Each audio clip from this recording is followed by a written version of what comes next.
Hey RATBAGGERS, it's Jade today with a bit of a mixed video. I'm going to show you how to go ahead and customize your Scab as well as all the different variants, plus obviously your Ominant tool for each team.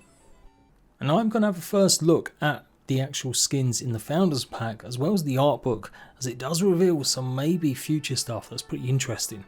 So let's do the main focus, showing you guys customization and how to change stuff. Have you come across any of the ranger stations where you can go ahead and customize your Scab as well as your Ominant tool? It's a brand new feature in Grounded 2 that replaces the Scab where you could customize literally the UI by finding special scabs. Not everyone's a big fan of this change, and the devs seem pretty responsive in saying they know there's a lot of feedback about being able to change the colour UI. I would still like to definitely see some more customization for each team as well, so we could really choose what we have on our Scab as well as the tool.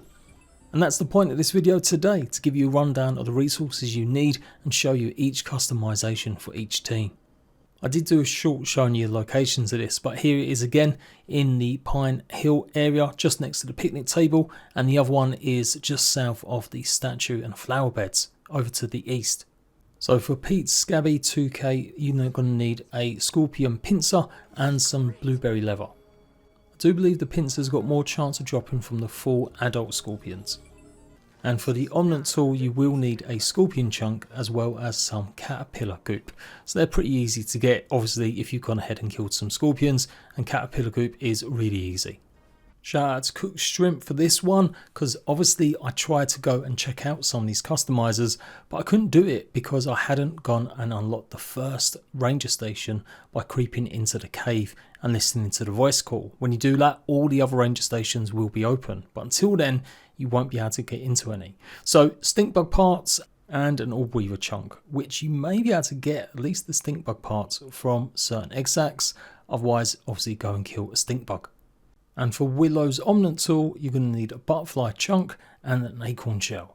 For Max's Scab, you're going to need one red ant part, so really easy, and a bee stinger. If you're struggling to find bees, and bee stingers don't always drop from each bee that you kill, make sure you look for them at night time, as that's when they land on the floor and sleep. Obviously use the resource analyzer / finder to go ahead and get them easily. And if you have found a bee stinger but maybe used it to craft and you analysed it, go ahead and search these. Like I said, these are usually a guaranteed chance of finding them, as opposed to maybe only getting bee fluff from killing certain bees. For Max's Ominant tool, you're going to need a bombardier part and again another piece of blueberry leather. And Hoobs has kind of got a rough end of the deal. The roach heads have got a real low chance of dropping from killing just regular adult cockroaches, and that can be a pretty tough fight. You have got more of a chance of getting them from the queen boss fights. There's a couple of them scattered around the park. And of course another blueberry piece. And for the Ominant tool, you need a roach chunk and a spine nub. Again, killing the caterpillar should get you one of them.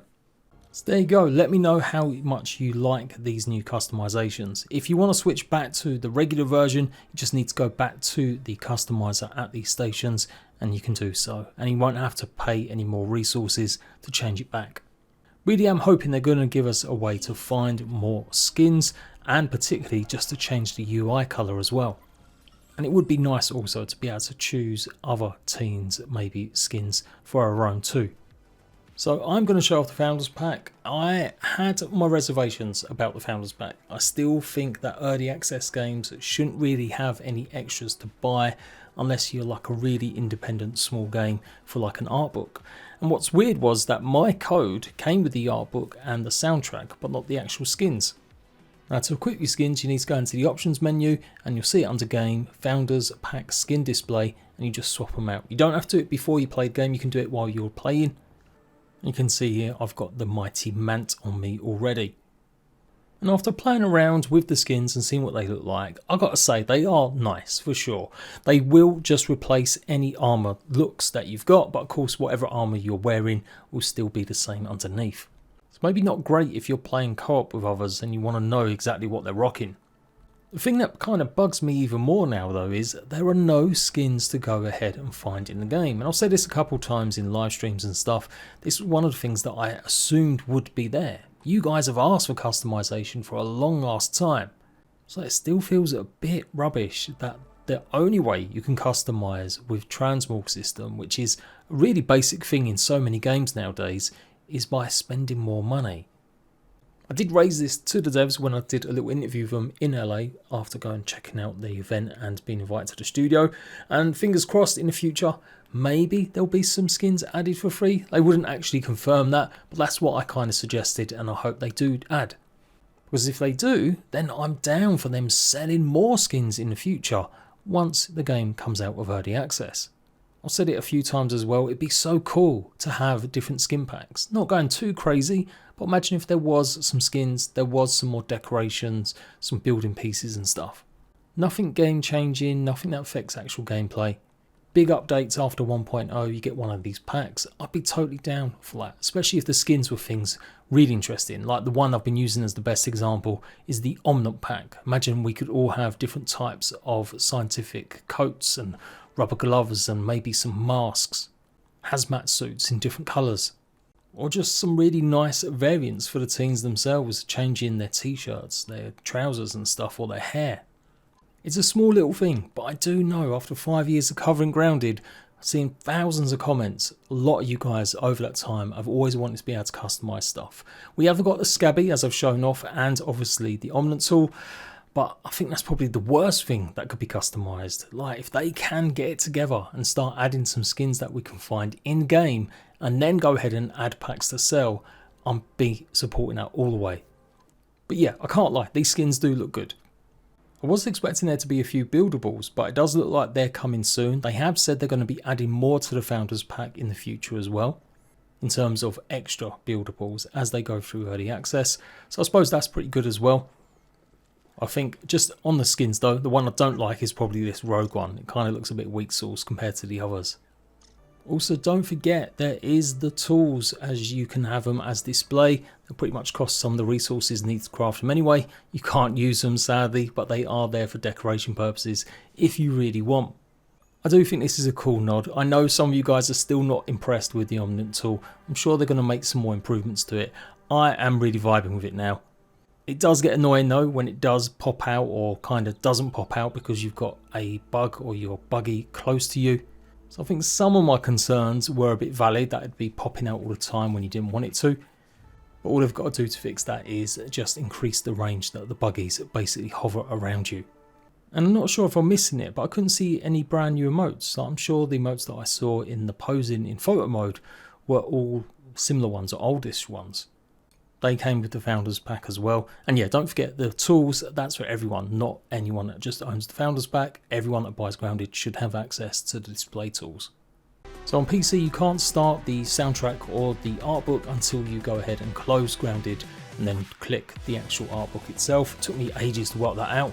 A nice little introduction talking about how they developed Grounded 2. And I've got to say, I love this stuff. I ordered the collector's edition of Grounded 1 and it had the art book with it, and it's like my favourite thing. I look in it all the time. I love seeing what they did on ArtStation, the devs and stuff, with a lot of their concept art. So being able to see all this stuff is really cool, how they iterated it. Just look at the crazy ideas they had for stuff like the Acorn armour. What's really interesting though is some of the stuff they've revealed that could potentially come in the future, although it could still be just concept art, like the gazebo covered in lights. That looks really pretty. I really like concept art for this more sort of busy and sharp sort of bark tree area. And what about a lightning storm? Could there be weather in the future? A glimpse at underwater tunnels, laboratories in the pond. And yeah, there's just so much more like this, like being able to go into the Billy Dog car itself properly and having like a whole kitchen to explore. That's really got me excited, because you could have sizzling zones with the ovens, but you could also have cold zones with fridges. That would be really interesting if that does open up one day as an update. And then some more pictures showing the lights and the colours and stuff of the gazebo. Don't know what this is, it just looks wild. Cutlery kind of sticking in between, and some of this stuff we had seen as some of the promo art before. But yeah, I love looking at this stuff. So yeah, all in all, really good stuff, really cool. Go and check out the Founders Pack. I would say it is worth it. You can be wrong sometimes as long as you admit it, and yeah, maybe I was a bit over the top in my criticism, although I'm still going to say it. I don't think early access games should have too many extras like this, especially from a company like Microsoft. And if they can add free skins, then I'll be down to support any kind of DLC they add in the future too. This is cool, seeing the different layout changes for the actual park and what it could have been. There's a lot more that I've skimmed through or cut out. I like the idea of a giant scorpion boss battle, that could be interesting, but obviously that was just some concept art. Working out how buggies would carry resources, they almost had carts and stuff. Maybe that would still happen, but yeah, this, another more picture or look at the actual Billy Dog cart. People already going out of bounds, glitching through the map and seeing what they're kind of planning, and we do see the little fountain in the background. But this is really cool. I like the idea of this one. Again, lots of this is just concept art. It may not look nothing like this. An original idea for Grounded 1 was though that we'd have to activate some sort of water. Pretty much in the upper ponds would fill up or something would happen along the way, so there'd be some sort of waterfall. You can see they've got blockage written here, so that could be something that could still happen. That'd be really cool. And yeah, more shots of inside the Billy Dog cart. I really do hope this happens and we get to explore more of the insides of it properly. And then a really interesting thing is this, a boss room. Is it going to be the 15? Is it the mysterious stranger? It's got a spider guarding the throne room and the baseball in the background. This looks pretty epic. So there we go, guys. Let me know what you think about all that stuff. Have you bought the Founders Pack? Are you going to buy the Founders Pack? What do you think about some extra free skins we could find in the backyard? What would you like to see? And as always, I'll see you for more grounded news, guides, gameplay and links in the future very soon. Bye bye.